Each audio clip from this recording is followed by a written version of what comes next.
ನಿಮ್ಮ favourite serials ಈಗ ಟಿವಿಗಿಂತ ಮುಂಚೆ ಸನ್ ನೆಕ್ಸ್ಟ್ ಆಪ್ ನಲ್ಲಿ ಜಾಲಿಯಾಗಿ ಎಲ್ಲರಿಗಿಂತ ಮುಂಚೆ ನೋಡಿ. ಈಗಲೇ ಸನ್ ನೆಕ್ಸ್ಟ್ ಆಪ್ ಡೌನ್ಲೋಡ್ ಮಾಡಿ ಮತ್ತು ಸಬ್ಸ್ಕ್ರೈಬ್ ಮಾಡ್ಕೊಳ್ಳಿ. ಹೇಳಿದ್ನ ಕೇಳೋದೇ ಇಲ್ಲ. ಇವನು ಅಷ್ಟೇ, ಯಾವಾಗ್ಲೂ ಡ್ರಾಯಿಂಗ್ ಬುಕ್ ಇಟ್ಕೊಂಡು ಕುತ್ಕೋತಾನೆ. ಟೈಮಿಗೆ ಸರಿಯಾಗಿ ನಿದ್ದೆ ಮಾಡಿದ್ರೆ ತಾನೆ ಬೆಳಿಗ್ಗೆ ಎದ್ದೇಳಕ್ಕಾಗೋದು. ಆಮೇಲೆ ರಾತ್ರಿ ಎದ್ದು ನಾನ್ ತೈಲ ತಿಕ್ಬೇಕು, ಮಸಾಜ್ ಮಾಡ್ಬೇಕು.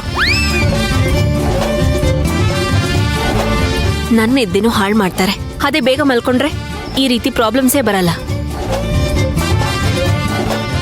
ರೀ, ಎದ್ ಬನ್ರಿ, ಬನ್ನಿ, ಬಾರೋ, ನಡಿ. ನನಗೆ ಯಾಕೆ ಇಷ್ಟೊಂದು ಕಾಟ ಕೊಡ್ತಾ ಇದ್ದೀರಾ? ನಿಮಗೆ ನಿದ್ದೆ ಬಂದ್ರೆ ನೀವು ಹೋಗಿ ಮಲ್ಕೊಳ್ಳಿ. ನೋಡಿದ್ರ ಹೆಂಗ್ ಮಾತಾಡ್ತಾನೆ ಅಂತ. ಮಂತ್ರ ಮಗು ತಾನೆ ಬಿಡಿ, ಅವನಿಗೆ ನಿದ್ದೆ ಬಂದ್ರೆ ಅವನೇ ಮಲಗ್ತಾನೆ. ಬಾರೋ, ಮಲ್ಕೋ ಬಾರೋ. ಇಲ್ಲ ಮಿಸ್, ನಾನು ಅಮ್ಮನ ಜೊತೆನೆ ಮಲ್ಗೋದು. ಅಮ್ಮ ಕತೆ ಹೇಳಿದ್ರೇನೆ ನಾನು ಮಲ್ಗೋದು. ಅಮ್ಮ, ನಾನು ನಿನ್ ಜೊತೆನೆ ಮಲ್ಗ್ತೀನಮ್ಮ. ರಾಘವ್, ಹಠ ಮಾಡ್ಬೇಡ. ಏನಿದು ಹೊಸ ವೇಷ? ಅರ್ಚನೆಗೆ ಡಿಸ್ಟರ್ಬ್ ಮಾಡ್ಬೇಡ. ಬಾ ಮಲ್ಕೋ, ಬಾರೋ. ಮಂತ್ರ, ರಾಘವು ಅರ್ಚನ ಜೊತೆ ಮಲಗ್ತೀನಿ ಅಂತ ಹೇಳ್ತಿದ್ದಾನಲ್ಲ, ನೀನ್ ಯಾಕೆ ಬೇಡ ಅಂತಿದ್ಯಾ? ಮಲಗ್ಲಿ ಬಿಡು. ರಾಘವ್ ಪುಟ್ಟ, ನೀನ್ ಹೋಗಿ ಅಮ್ಮನ ಹತ್ರ ಮಲ್ಕೋ. ಹೋಗು ಪುಟ್ಟ, ಜಾಣ. ನಡಿ.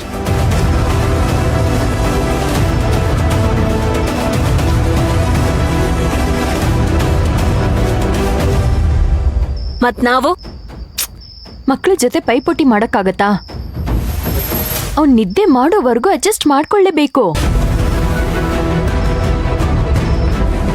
ಇಷ್ಟು ದೊಡ್ಡ ಮನೆಯಲ್ಲಿ ಎಲ್ ಬೇಕಾದ್ರೂ ಮಲ್ಕೋಬಹುದಲ್ವಾ? ಈ ಸಾಧನ ಒಬ್ಳು ಯಾವಾಗ್ಲೂ ಮದ್ದಿಗೆ ಬಂದು ಎಲ್ಲ ಹಾಳು ಮಾಡ್ತಾನೆ ಇರ್ತಾಳೆ. ಇವಳನ್ನ ಯಾವಾಗ ಮನೆಯಿಂದ ಓಡಿಸ್ತೀನೋ. ಸರಿ ಮಂತ್ರ, ಬೆಡ್ಶೀಟ್ ದಿಂಬೆಲ್ಲ ಇಲ್ಲೇ ತಗೊಂಬಾ.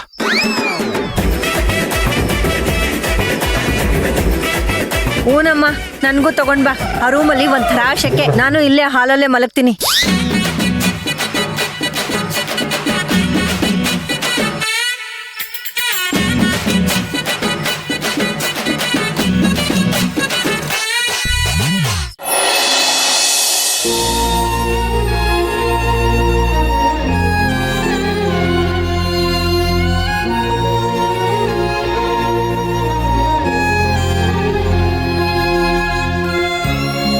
ವಿಕಾಸ್, ನೀನ್ ಇಲ್ಲಿದ್ಯಾ?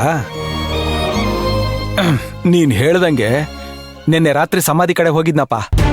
ನಾನು ಹೋಗಕ್ಕಿಂತ ಮುಂಚೆನೆ ಅದಾಗ್ಲೇ ಅಲ್ಲಿ ಯಾರೋ ಸಮಾಧಿ ಕ್ಲೀನ್ ಮಾಡಿ 2 ದೀಪ ಹಚ್ಚಿದ್ರು.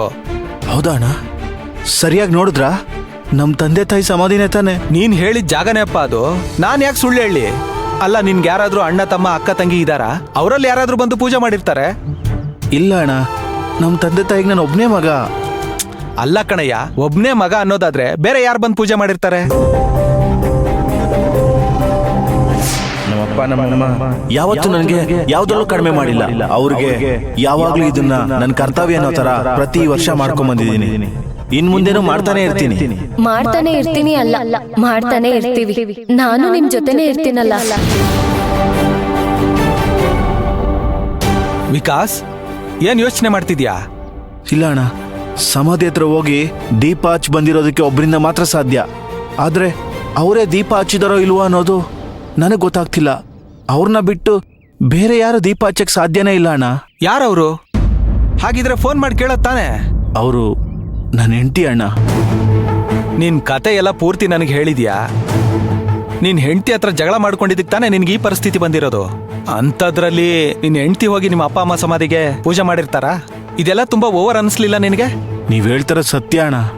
ನಾನ್ ಸತ್ರು ನನಗೂ ದೀಪ ಹಚ್ಚದೇರೆ ಅಷ್ಟು ಅವಳಿಗೆ ನನ್ನ ಮೇಲೆ ಕೋಪ ಇದೆ. ಆದ್ರೂ ನಮ್ಮ ಅಪ್ಪ ಅಮ್ಮನ್ಗೆ ಇವತ್ತು ದೀಪ ಹಚ್ಚಿರೋದಕ್ಕೆ ಅವಳನ್ನ ಬಿಟ್ಟು ಬೇರೆ ಇನ್ಯಾರು ಸಾಧ್ಯನೇ ಇಲ್ಲ ಅಣ್ಣ. ಯಾಕೆಂದ್ರೆ ನಾನೇ ಖುದ್ದಾಗಿ ನಮ್ಮ ಅಪ್ಪ ಅಮ್ಮನ ಸಮಾಧಿ ಹತ್ರ ಅವಳನ್ನ ಕರ್ಕೊಂಡೋಗಿ ಎಲ್ಲಾ ವಿಚಾರನೂ ನಾನು ಹೇಳಿದ್ದೆ. ಹೇಳಿದ್ರು ಅವಳೇ ಹಚ್ಚಿರ್ತಾಳಂತ ಹೆಂಗ್ ಹೇಳ್ತೀಯ? ಯಾಕೆಂದ್ರೆ ಅವಳನ್ನ ನಾನು ಅಲ್ಲಿ ಕರ್ಕೊಂಡೋಗಿ ನಮ್ಮ ಅಪ್ಪ ಅಮ್ಮನ ಬಗ್ಗೆ ಹೇಳಿದ್ದು ನಾನೇ. ಅಲ್ಲ ಹೇಳಿದ್ರು ನಿನ್ ಹೆಂಡ್ತಿನೇ ಹಚ್ಚಿರ್ತಾಳಂತ ಹೆಂಗ್ ಹೇಳ್ತೀಯ? ಅವಳನ್ನ ಬಿಟ್ಟು ಬೇರೆ ಇನ್ಯಾರು ಹಚ್ಚಕ್ಕೂ ಸಾಧ್ಯನೇ ಇಲ್ಲ ಅಣ್ಣ. ನನಗೇನೋ ಅವಳೇ ಬಂದು ದೀಪ ಹಚ್ಚಿದಾಳೆ ಅಂತ ಅನಿಸ್ತಿದೆ ಅಣ್ಣ. ಏನ್ ವಿಕಾಸ್ ನೀನು ಹಂಗೂ ಮಾತಾಡ್ತೀಯ ಹಿಂಗೂ ಮಾತಾಡ್ತೀಯ, ನಾನು ಏನು ಅಂತ ಅರ್ಥ ಮಾಡ್ಕೋಬೇಕು? ಅಣ್ಣ ಅವಳು ಕೋಪ ಇರೋದು ನನ್ನ ಮೇಲೆ ಅಷ್ಟೇ ತಾನೇ, ನಮ್ಮ ಅಪ್ಪ ಅಮ್ಮನ ಮೇಲೆ ಇಲ್ವಲ್ಲ ಅಣ್ಣ. ನೀನ್ ಹೇಳ್ತಿರೋದ್ ನೋಡಿದ್ರೆ ನೀನ್ ಹೆಂಡ್ತಿನೇ ಬಂದು ಸಮಾಧಿಗೆ ಪೂಜೆ ಮಾಡಿ ದೀಪ ಹಚ್ಚಿ ಹೋಗಿದ್ದಾಳೆ ಅಂತ ಅನಿಸ್ತಿದೆ. ಹೌದಣ್ಣ, ಖಂಡಿತ ಹಚ್ಚಿರ್ತಾಳೆ. ಹಾಗಾದ್ರೆ ನಿನ್ ಹೆಂಡ್ತಿ ಮನ್ಸಲ್ಲಿ ನಿನ್ ಬಗ್ಗೆ ಎಲ್ಲೋ ಸಣ್ಣದಾಗಿ ಕರುಣೆ ಬಂದಿರ್ಬೇಕು ಅಂತ ಅನಿಸ್ತಿದೆ. ಅಣ್ಣ ನೀವು ನಿಜವಾಗ್ಲೂ ಹೇಳ್ತಿದ್ದೀರಾ ಅಥವಾ ನನಗೆ ಸಂತೋಷವಾಗ್ಲಿ ಅಂತ ಹೇಳ್ತಾ ಇದ್ದೀರಾ? ನೋಡು, ನಿನ್ ಹೆಂಡ್ತಿಗೆ ಫೋನ್ ಮಾಡು. ತಗೋ ನಂಬರ್ ಹೇಳು ನಿನ್ ಹೆಂಡ್ತಿದು.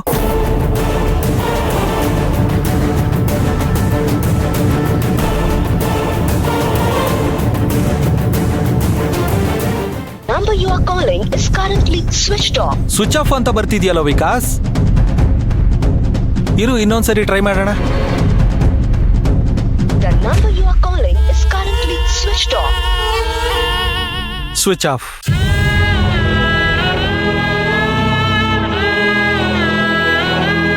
ನಿಜವಾಗ್ಲೂ ಅವಳೇ ದೀಪ ಹಚ್ಚಿರ್ತಾಳೆ. ಆದ್ರೆ ನನ್ನ ಮೇಲೆ ಕೋಪ ಕಡಿಮೆ ಆಗಿದೆಯಾ ಇಲ್ವಾ ಅನ್ನೋದು ಮಾತ್ರ ಗೊತ್ತಾಗ್ತಿಲ್ಲ. ನಾನೇನಾದ್ರೂ ಅವಳಿಗೆ ಫೋನ್ ಮಾಡಿ ಮಾತಾಡಿದ್ರೆ, ನನ್ನ ಮುಖಕ್ಕೆ ಹೊಡೆದಂಗೆ ಫೋನ್ ಕಟ್ ಮಾಡಿದ್ರೆ ನನಗಿನ್ನೂ ನೋವು ಜಾಸ್ತಿ ಆಗ್ಬಿಡುತ್ತೆ ಅಣ್ಣ. ನನ್ನ ಮನಸ್ಸಿಗೆ ಇನ್ನಷ್ಟು ನೋವಾಗ್ಬಿಡುತ್ತೆ. ಬೇಡ.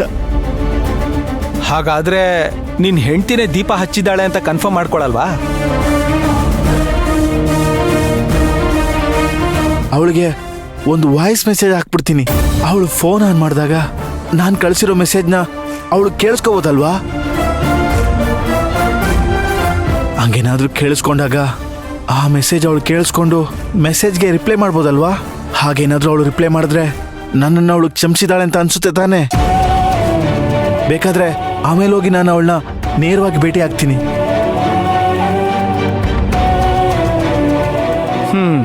ನೀನ್ ಹೇಳ್ತಿರೋದು ಸರಿನೇ. ತಗೋ ಹಂಗೆ ಮಾಡು. ತಗೋ.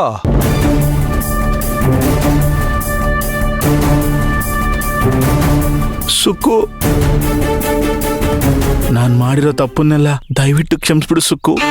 ನಾವಿಬ್ರು ನಮ್ಮ ಮಗುನ ಕಳ್ಕೊಂಡ್ಬಿಟ್ವಿ.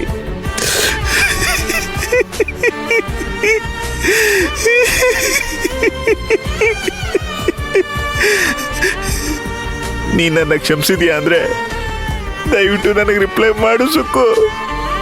ಐ ಲವ್ ಯು ಸುಕ್ಕು.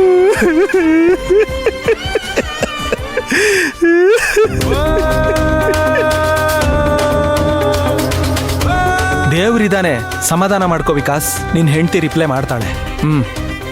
ರಿಪ್ಲೈ ಬಂದಾಗ ಹೇಳ್ತೀನಿ, ಸಮಾಧಾನ ಮಾಡ್ಕೋ.